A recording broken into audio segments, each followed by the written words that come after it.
প্ৰথমবাৰৰ বাবে 237 গৰাকী পৰিয়ালে ফৰেষ্ট ৰাইটছ এক্ট 2006 অধীনত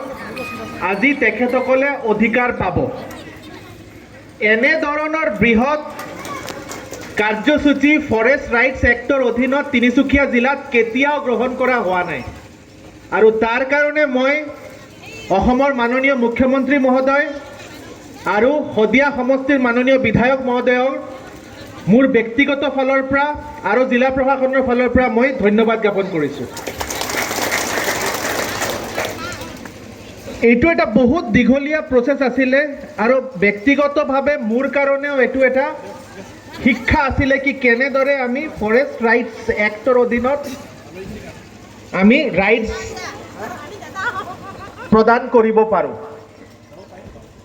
এই গোটেই যাত্ৰাটো আৰম্ভ হৈছিলে আজিৰ পৰা মোটামুটি 2 বছৰ আগতে জানুৱাৰী 2024 যেতিয়া DC অফিচত এটা মিটিঙত আমি ফাইনেলি ডিসাইড কৰিলোঁ কি এই সকল গাঁও আছে তিনিচুকীয়া জিলাত